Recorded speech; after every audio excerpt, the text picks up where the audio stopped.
No one would ever be satisfied if you're like, yeah, there's a million people that now know about your product, but they have absolutely no intention of ever buying. Great. What did I achieve in doing that?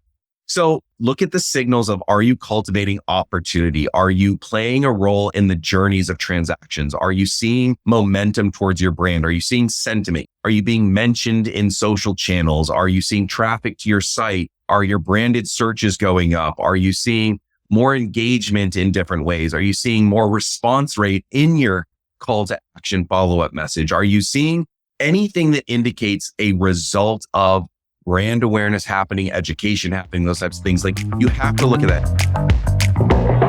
Welcome to Contrary to Popular Opinion, a podcast hosted by Vujade Digital. In each episode, we bring you provocative topics and novel perspectives around leadership, business, and marketing that defy the norms because exponential growth demands unconventional thinking and visionary action. So open your mind and let's get into this week's episode.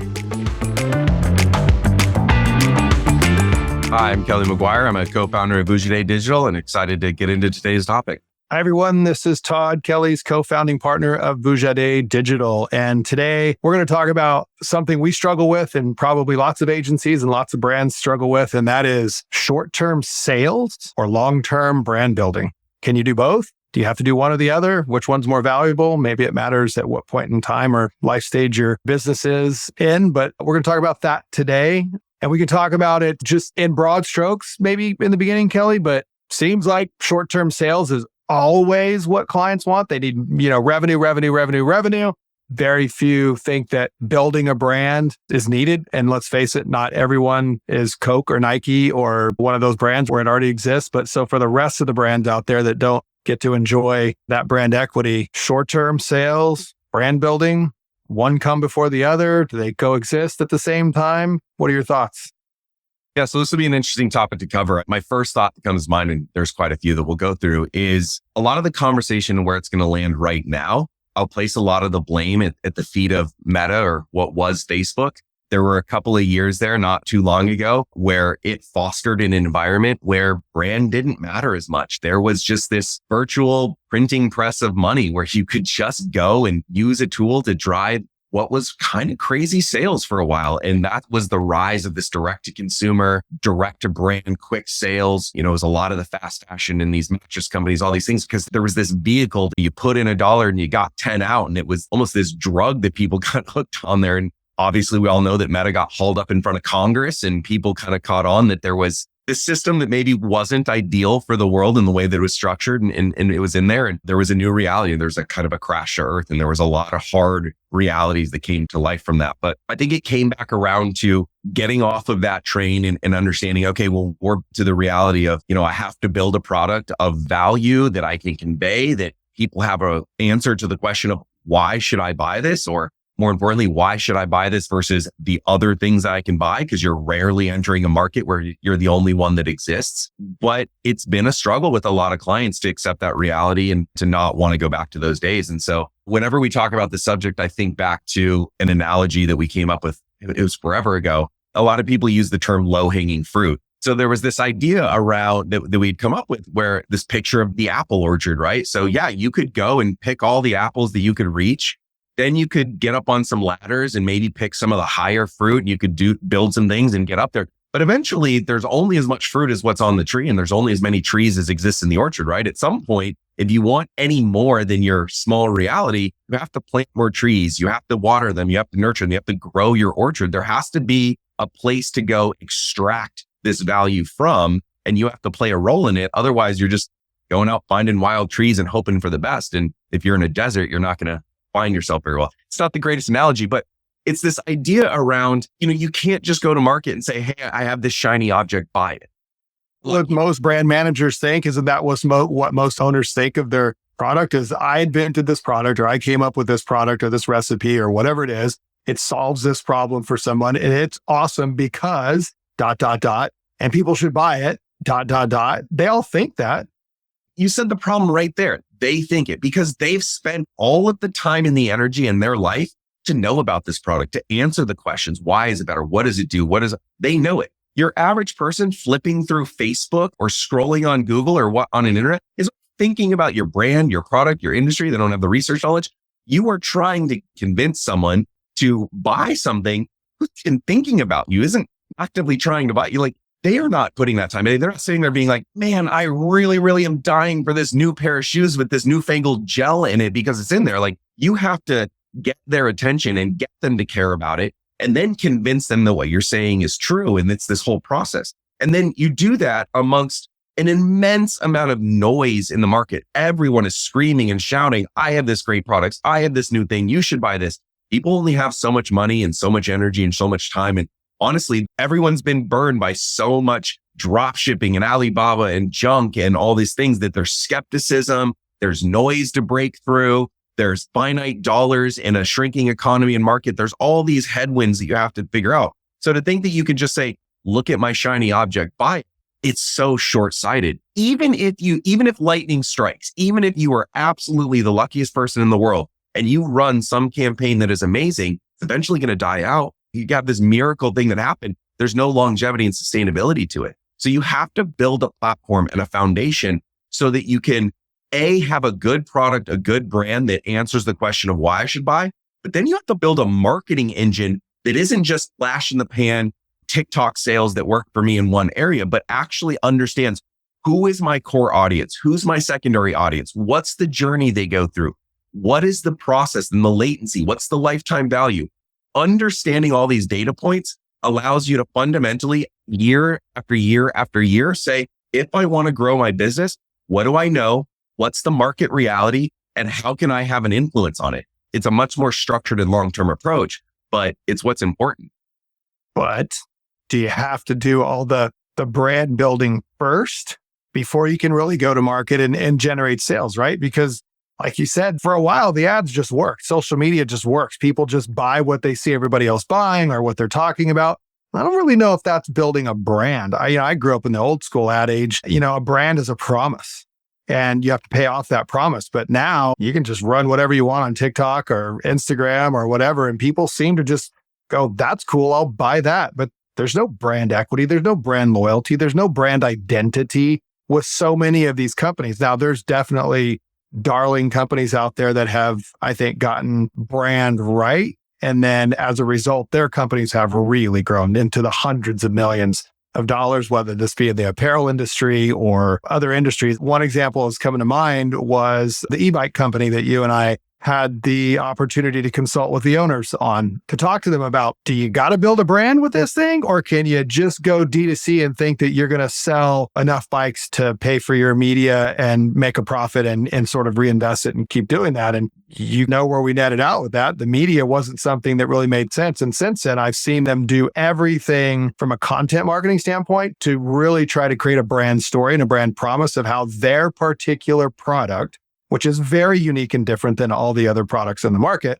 Again, I'm a consumer. I can still decide to buy that e-bike or that e-bike or that. They're all cool. I like them all for different reasons. Their bike solved a very particular usage or state for someone, for a consumer. And now they're doing stuff that I think they've built a brand based on what I've seen. And now maybe they can advertise and expect a better return. But I don't know that we could have advised them to spend money on advertising before that. Yeah, I mean, you're getting into the business fundamentals because it's going to be unique by product. There's so many factors that are going to determine this. Price point is going to be a major one. We just talked about the e-bike company. It was very unique, but that's a major purchase. That's almost $1,000 that you're going to invest in that. That is not an impulse purchase. You have to trust and believe. And honestly, in that case, there was a big belief that you had to actually experience and try the product. It was hard to convey the difference of experience in a digital environment for that big of a commitment. You're going to buy one thing and a big thing. You may not have to do that for a hoodie or a pair of shoes or something that is lower risk. Like, what is the level of risk you are asking your consumer to take by taking that leap of faith and opening up their wallet and paying for something? And the level of risk that you represent is probably pretty commensurate with the level of brand and trust you have to build up in the market. People will take a flyer on a $20 product, maybe a little bit less on a $50 product. Once you start to get to $100 plus, you're representing a decision that you're in there. And certainly once you're north of $1,000, like, you're a big commitment, like you're at sacrifice of something else that they can buy and do. Thinking about the level of commitment that you represent, I think, is a good starting point. And then understanding, again, once you go into that, you say, okay, I'm asking someone to spend $100 on my product. maybe not the hardest thing in the world, but also probably not a thoughtless decision. Now you've got to say, where do I fit in the market? What are my value propositions? And how easy are they to understand? Is it crystal clear that I am something better? Or do you have to really take a second? Do we need to point out the problem and then say why it's a better solution? Are you a pain point that people are experiencing every day? And as soon as they see you, they're like, wow, that's what I've been waiting for. Or do you have to say, hey, have you ever experienced this issue and problem? Oh yeah, no, I have experienced that. Guess what? We have a solution. Oh, great. I wasn't thinking about that. But now that you reminded me that's a hassle, now I'm interested. There's a story to be told there, right? And then there's the lifetime value of it, right? Are you trying to get a single sale from someone? Or are you trying to be a clothing brand where people come back and buy it and there's that cool factor? You know, there's a reason why celebrity endorsements work. There's a reason why all these brands are being built around influencers because they have existing audiences. There's just this element of consumers need to understand, why am I going to make this purchase? Is it solving a problem? Is it instant gratification? Is there novelty to it? Is there nostalgia to it? Like, what emotion am I going to get from it? What problem is going to be solved?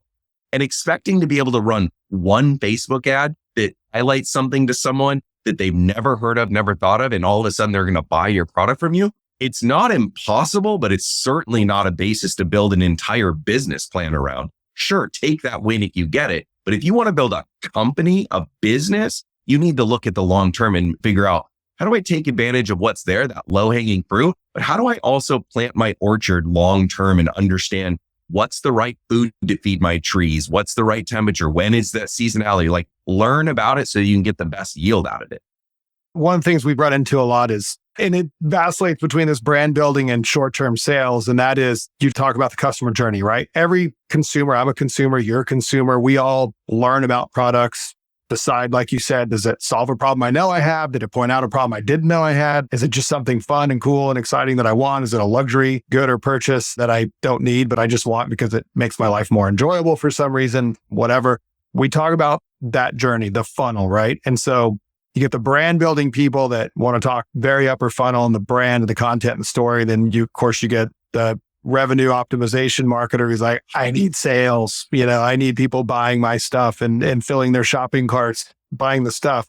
One of the things I've noticed is that the advertising, the actual ad media, the asset, the ad itself doesn't always match up to the business objective or needs or current state versus a future state.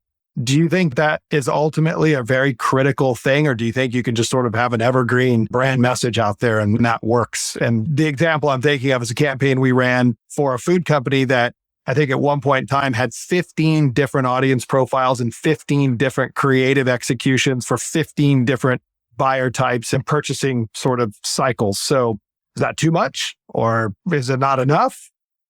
So there's a couple of things you covered in there. So the last question you asked is segmentation. And I think our rule of thumb that we tend to look at is relative to the journey, Kelly, relative to the journey. Brand to sales, does ad and ad creative need to meet the consumer through each one of those points?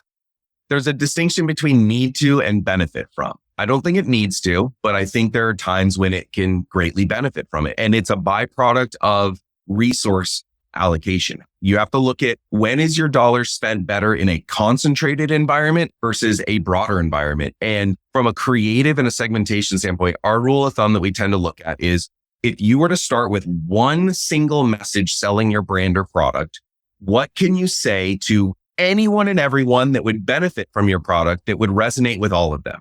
And then think about, well, what if you were to split your audience into two? Maybe it's rural versus urban, or male versus female, or some splitting point. And then you think to yourself, if I could say something unique to group A, different to group B, would that tell a story about my product that would hit better with them? Would they understand something that's unique to them that maybe wouldn't resonate with the other one, and vice versa? And then you can do that 3 times, 4 times, 5 times. Anytime you can identify a group of people with a shared targetable characteristic where you can say something about your brand or product that will resonate with them differently, that wouldn't resonate with everyone else, it is a good idea to try and lean into that. Again, assuming that the resources you can do for that effort and that concentration doesn't water down where you could get value somewhere else. It's a lot of moving pieces to figure out how many slices and dices can you get and how many make sense for the brand or product that you have. But the closer to the value and the pain point that you solve, and the more unique to a group of people you can get, the more likely it is to resonate and get through. So you want to try and get granular without losing the forest for the trees as you do it. You have to find the right mix and right balance. Now, going back to another point that you'd said, there's two different ways to look at it. There's top-down sales and there's bottom-up sales. Top-down is your traditional build your brand, build your product, go big awareness, buy your Super Bowl commercial, spend to the market, cultivate all this interest and this intrigue and this buzz. Now you've created an environment of people that you can now go, you've heard of me, I've sold myself to you, here's an ad, come buy me. You plant that orchard, you cultivate it, you do all those things. Now you have lots of apples to go pick, but it's very, very expensive to plant an entire orchard right away. And then there's bottom up. And we've talked about this idea of currencies. Everyone thinks about currency as money, but there's really currency to me is money, effort, and time. And it's generally time and money are the two that are very closely related. You can go bottom up, but it's going to extend your timeline. You have to be very methodical and mindful. Spend a little bit of money, figure out what works, make an adjustment, expand, spend a little more, figure out what worked, adjust. You're going to move your way up as you learn and figure out what works and what doesn't, but that's going to take you a lot longer. You're not going to hit major sales goals going bottom up if you're being mindful, but it's a lot safer. It's a lot more affordable, but you're going to sacrifice a lot of time and energy, and you need a partner that can help you do that. So again, it's what resources you have, what's the right way to use it, and what do you have available. But if you go bottom up, but all of a sudden you get an endorsement from Tom Brady, guess what? You can probably sell pretty quick. It's just figuring out what do you have available to you and how do you use it in the best way possible. So this brings me to kind of the final point, which is when we've been tasked to run, these D2C sort of mid to bottom of the funnel campaigns, they're executable. The analytics and the measurement pair really nicely with that. Especially if it's an e-commerce environment, if it's both e-com and offline, it's a little bit more difficult, but there's ways to do it. The ROI is much more evident. The storytelling, the CAC, the LTVs, like all the measurements are much easier to put together. When we're tasked with just a brand campaign and the marketer's got to somehow show value to that, what are some of the ways that marketers can do that? If it's not meant to be a direct click to purchase or something like that, if it is more brand, what are some of the ways that you're finding are more successful ways or proxy metrics or indicators or leading indicators, if you will, that can tell a marketer, hey, I'm spending money on brand and I know that's working because I have these 3 things that are telling me the right signals.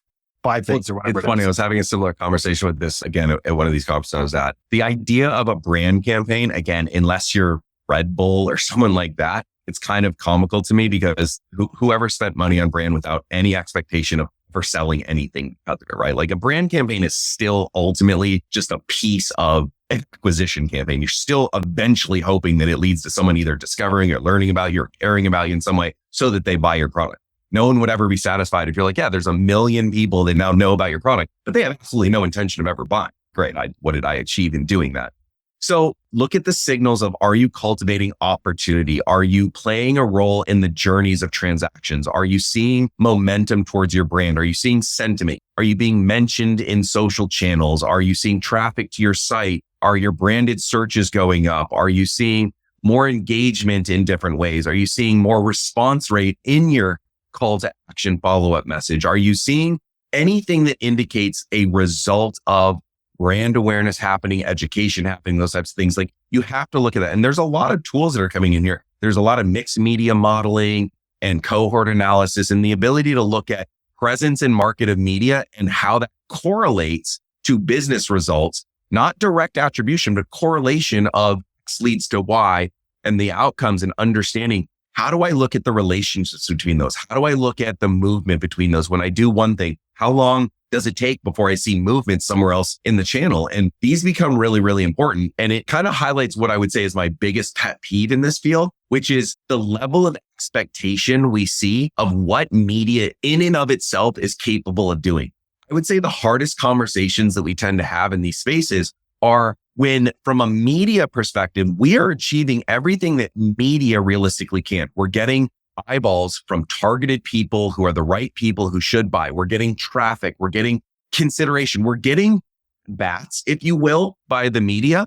And there's this expectation that somehow the media can convince someone to buy something. And that's not what media does. It's not convincing you to buy. It's bringing you in. It's showing you how. It's educating you. It's solving problems. But at the end of the day, it has to be a good product that solves a problem that's differentiated from better things. It's got to be a price point. It's got to have authenticity. It's got to have a reason that someone can say, this is what I want to buy. And it also has to be a journey that people are willing to take. If you're just going to spin up a junky website and expect someone to trust putting their credit card on there instead of just going yet again to Amazon where they buy everything already, understand what people really will do. So this expectation that media in and of itself can bring in all these sales is very frustrating, right? Media is a wonderful vehicle to explode in opportunities. You have Kim Kardashian, where's your product? Great. Use media to make sure everyone sees that and everyone goes and does it, right? But if you just have a product, sure, you can get some awareness. But how many times have we gotten so much wonderful traffic to a site and the conversion rate is 0.5%? Because you're asking people to buy something that they don't trust yet. In a website they don't want to give their credit card information to, in an environment where there's 10 other options that they know better, that they heard of, that they trust, that does have the endorsement of Tom Brady. So you haven't really given them a way to convert that traffic. There's an equation here where media is a vehicle and a support mechanism. It's very rarely the singular thing that is going to go from zero to all these crazy sales, unless you've genuinely invented something way better or in a totally uncompetitive environment. Sounds like a product we should go try and find and invent. And then we could run the media for it and be successful. Well, it's funny. I forget the product that we talked about. It's kind of going back in history, but it was in the healthcare space or something like that. And it was during when COVID was happening. And tongue in cheek, we'd make the joke, if you can let me tell people that this cures COVID, I'll sell you lots of these products. You're not giving people this undeniable reason to buy. In the absence, you're just saying, hey, I have a hand sanitizer. There's 400,000 other hand sanitizers. What the heck is different about yours? Why would I buy that? That's not the company in this case, but it's that joke of like, you either need to come up with some unbelievable, undeniable thing, or you need to give someone, Jennifer Aniston uses it, so it's got to be great for me, or it's on Oprah's favorite thing, so it's got to be great for me, right? You have to give people reasons to buy things, or you have to build a brand and convince them and educate them why your product's actually that much better. Yeah, inevitably you have to deliver on the brand promise, get people to try it. You mentioned something about targeting. I know you were just at a conference about targeting and the cookie deprecation ending at the end of this year with Google Chrome. That'll be a topic for another podcast, but something we'll talk about soon. I hope you all listeners out there learned something today about media. Maybe it's good for branding. Maybe it's good for direct sales. Maybe it's good for all the above. Maybe it's not the silver bullet and it's just a piece of the equation. Thanks for listening, and we will talk to you at the next show. Thanks, everybody. Thanks for listening to Contrary to Popular Opinion, where we challenge you to think independently, push the limits, and take uncommon action so you can achieve game-changing results in your business and your life. To stay up to date with our latest episodes, be sure to click the follow or subscribe button now. Thanks again for listening. See you next time.